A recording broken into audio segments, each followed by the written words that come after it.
În primul rând, nu ne-a plăcut stațiunea Laganas. O consecință directă a crizei grecești. Sunt lucruri pe care nu le-am filmat pentru că nu erau plăcute vizual, ca să zic așa, dar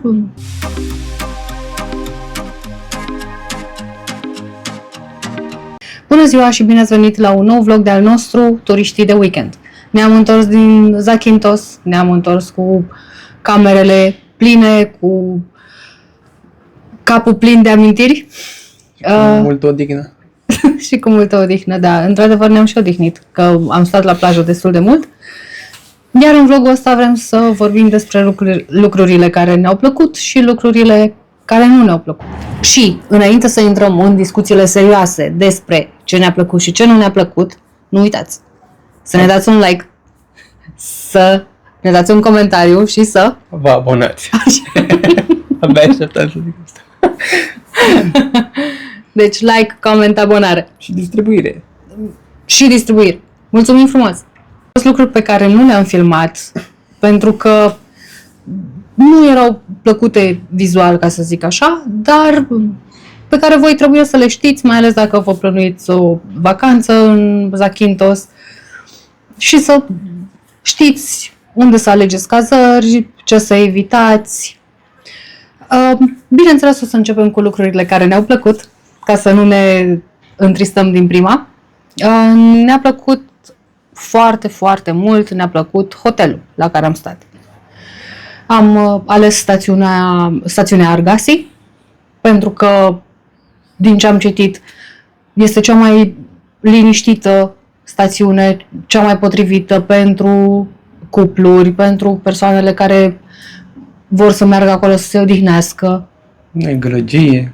Da, cu atât mai mult cât noi am luat cazarea în sudul stațiunii Argasi, care cu atât mai liniștită. Și oricum, Zakynthos-ul este o insulă care te epuizează, este dinamică, adică ai în fiecare zi lucruri de făcut, iar seara e bine să ai o boată de liniște la care să te întorci, să nu mai simți agitația, să poți să te odihnești. Deci, în primul rând, asta ne-a plăcut hotelul, pentru că a fost exact ceea ce am căutat. Aveam ieșire directă la mare, adică din plaja hotelului intrai direct în mare. O să vă las niște imagini. Cu o plajă privată. Exact. O să vă lăsăm ceva imagini cu exact ceea ce am filmat de la hotel. Iar dacă nu ați văzut vlogul nostru anterior, vi-l las pe aici, pe undeva în descriere. Acolo am lăsat mai multe imagini și păreri despre hotel. Am făcut și un room tour complet. Ce îmi place foarte mult la proprietatea asta este faptul că intrarea în mare se face așa pe niște scări. Și ai senzația că e marea ta privată, ca să zic așa. Și pe scările astea intri direct în mare. Foarte, foarte drăguț.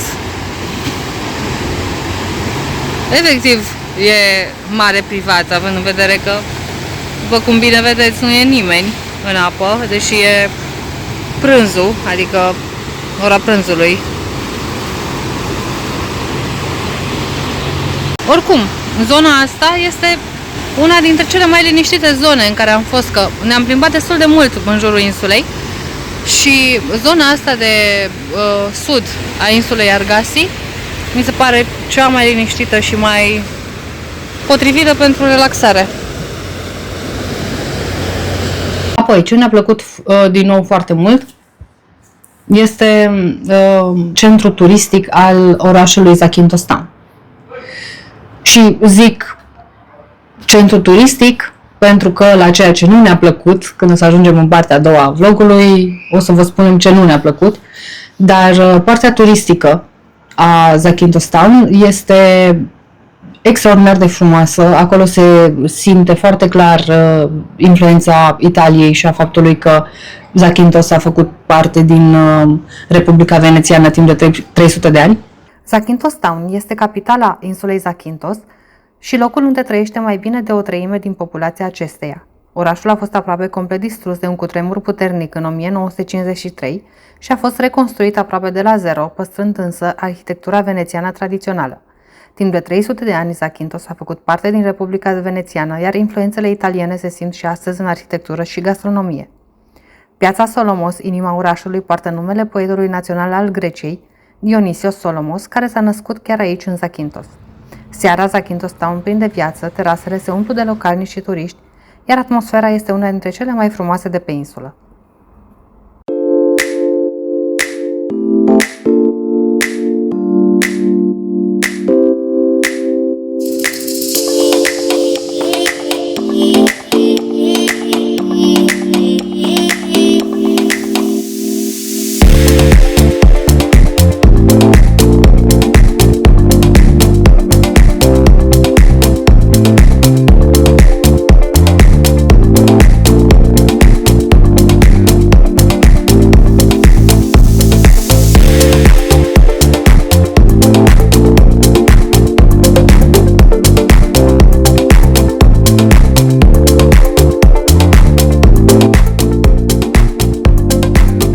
Ne-a plăcut foarte mult acel tur pe care l-am rezervat, turul cu microbus și barcă, cel care a durat 9 ore.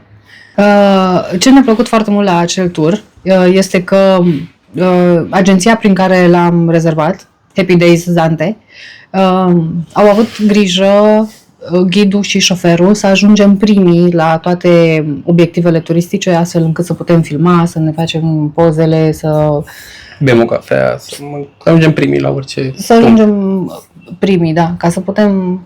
Și mie mi s-a părut super profi. A fost un tur pe care l-aș mai face odată.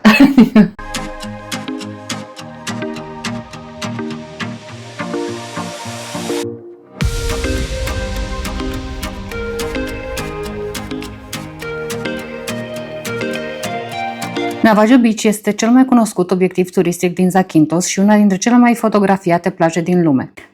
Faima sa se datorează eșuării navei MV Panagiotis, care a eșuat aici pe 2 octombrie 1980. Versiunea oficială spune că nava a fost surprinsă de vreme rea și a rămas blocată pe plajă după ce a suferit o defecțiune. Totuși, cazul este înconjurat de controverse.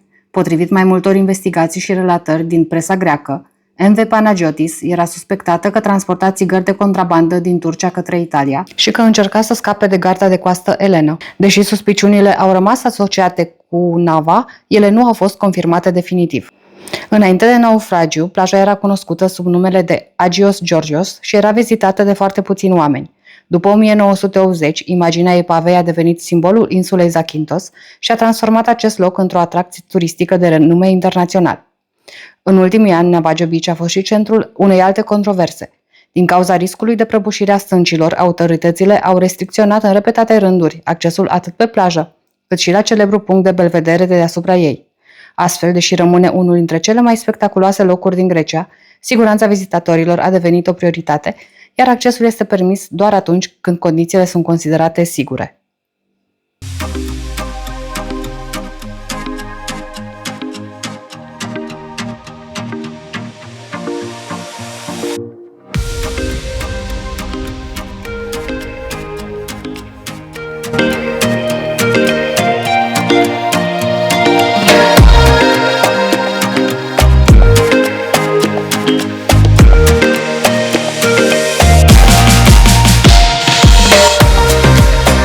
Ce ne-a mai plăcut foarte mult, a fost vestul insulei, pe care l-am explorat cu ATV-ul.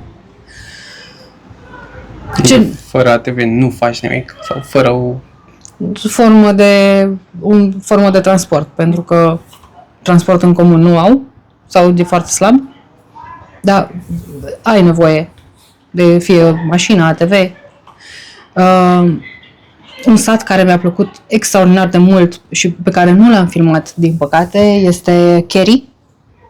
L-am văzut și ziua și seara, este superb, la fel, 100% sat italienesc, dar frumos. Tot din vestul insulei ne-a plăcut foarte mult Mizitres, celebra stâncă, pe care am văzut-o și de la Viewpoint și am văzut-o și de la restaurantul Kerry Lighthouse. Și de pe apă. Și ne-am dus și cu barca. Zakynthos este renumită pentru culoarea spectaculoasă a apei sale, care variază de la turcoaz intens la albastru profund și verde smarald, în funcție de lumină, adâncime și tipul fundului marin. Această transparență și intensitatea culorii sunt date de curățenia apei, de reflexia soarelui și de compoziția calcaroasă a țărmului. În zilele senine, marea pare să strălucească în mai multe tonuri de albastru, oferind insulei Zakynthos un farmec aparte și transformând-o într-una dintre insulele cele mai iubite de turiști.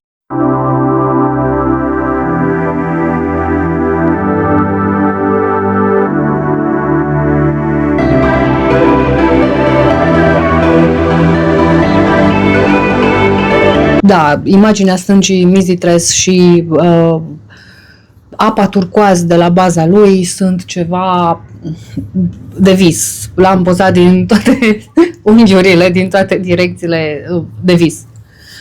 Și tot din vestul insulei ne-a plăcut foarte mult taverna Sunset Mikali, cu toate că drumul până acolo a fost destul de provocator.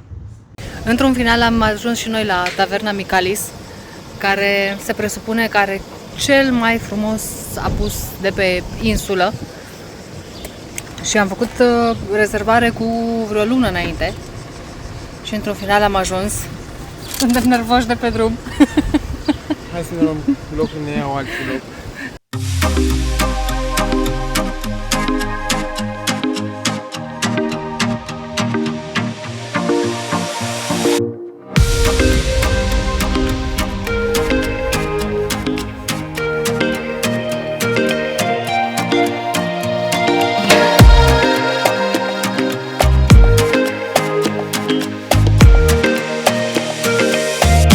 Deci, cum ziceam, își merită hype-ul. Este minunat. Sper să se prindă pe cameră apusul pe care îl avem în spate. Superb. Și ne-am luat din meniu Sunset for Two, parcă se numește. Și vine așa cu vită, musaca, ceva ardei umplut, cartofi, chiftele, cred că aici e ceva feta, cartofi prăjiți, salată grecească și meniul ăsta costă 65 de lei, 65 de lei, doamne, 65 de euro toată mâncarea de aici.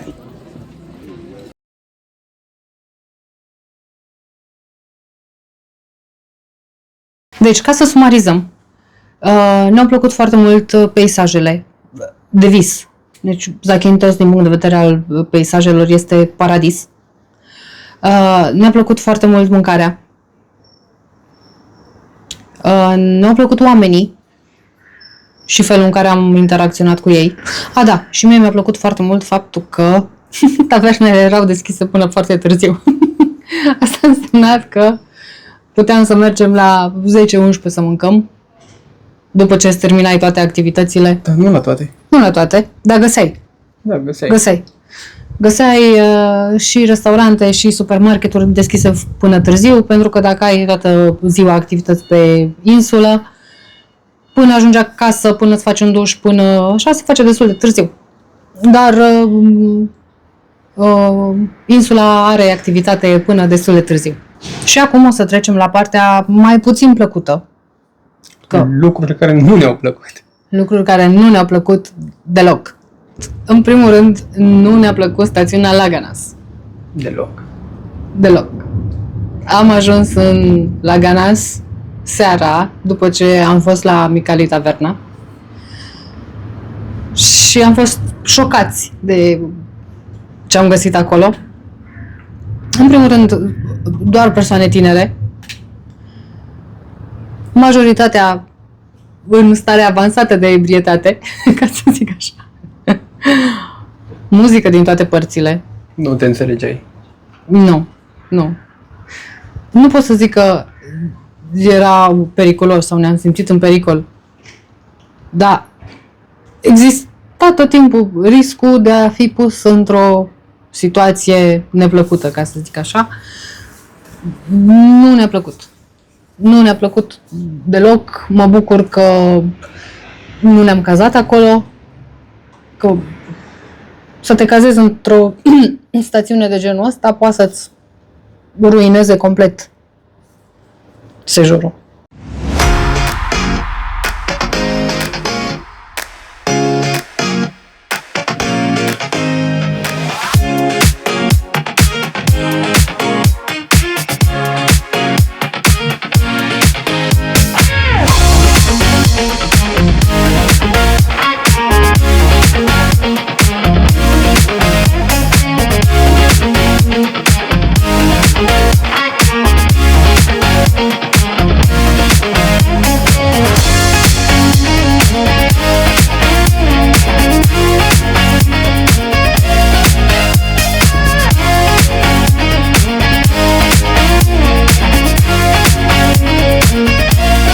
În general, sunt probleme cu taxiurile. Oamenii de pe taxiuri nu se țin de promisiuni. Da. Asta a fost o chestie care, din nou, putea să ne ruineze finalul de sejur, pentru că, așa cum a zis și Marius, noi vorbisem la hotel să ne rezerve transfer către aeroport. M-au asigurat cei de la hotel că s-au ocupat. Noi aveam avionul înapoi la 7 dimineața și la 5:45 am rugat taxiul să vină. N-a venit, era deja ora 6 și noi nu plecasem de la hotel. A fost destul de dificil pentru noi, adică am trecut printr-o situație neplăcută ca să reușim să plecăm de acolo. Mă rog, am sunat la o altă companie de taxi, am explicat doamnelor de acolo care este situația noastră și au trimis relativ repede un șofer și am ajuns într-un final, am ajuns chiar la îmbarcare, da. Da, și dacă se întâmpla să pierdem avionul, nu cred că mai era atât de... Dar și pe lângă asta, și când am venit din București, aici taxiul trebuia să ne aștepte și nu era nimeni să ne aștepte acolo. Exact. Eu vorbisem cu taxiul să ne ia de la aeroport să ne ducă la hotel. A zis că vine, totul în regulă, n-a venit. Când am mers, nu a fost neapărat problemă, că am găsit acolo în aeroport alte taxiuri, dar, deci, în general, nu vă bazați pe taxiuri. Și a mai fost și nenea cu care am venit din Zakynthos Town în Argasi. Ne-a luat un taxi, deși scria acolo unde am luat taxiul că cursa până în Argasi costă 10 euro, ne-a luat 15 și am mai băgat și alți 2 oameni cu noi. Da, taxiurile sunt o problemă. Apoi, chestia care ne-a întristat mai mult decât că nu ne-a plăcut, în Argasi este fâșia aia de drum, mă rog, strada principală, unde sunt principalele taverne, zona turistică. Noi am ieșit un pic din zona turistică, dar n-am mers 300 de metri, 400 de metri. Și am găsit o total altă stațiune cu clădiri abandonate, mizerie, afaceri închise și abandonate. Deși cred că erau unități de cazare acolo, că părea că sunt, nu știu cât de frumos îți poate fi sejurul într-o cazare de genul ăla. Groapă de gunoi. Miros. Da. Și părea efectiv un sat abandonat. Da, imediat de la zona turistică. Același lucru l-am găsit și în Zakynthos Town. În prima seară am mers pe jos din Argasi până în Zakynthos Town. Fix la intrare. nebunia de pe lume. Mizerie. La fel, clădirile lăsate în paragină. Un miros, groapă de gunoi, din nou. Bine, acolo, probabil că și proximitatea portului. Da, am văzut la fel unități de cazare, care teoretic aveau vedere la port. Practic, aveai vedere la groapa de gunoi. Pubele, nu groapă de gunoi. Erau niște pubele. Da. Care erau, în stânga era un bar cu tot felul de oameni. Nu se merita să te cazezi acolo. Da, nu ne-a plăcut deloc. Și e clar că acele clădiri abandonate și afacerile abandonate sunt o consecință directă a crizei grecești.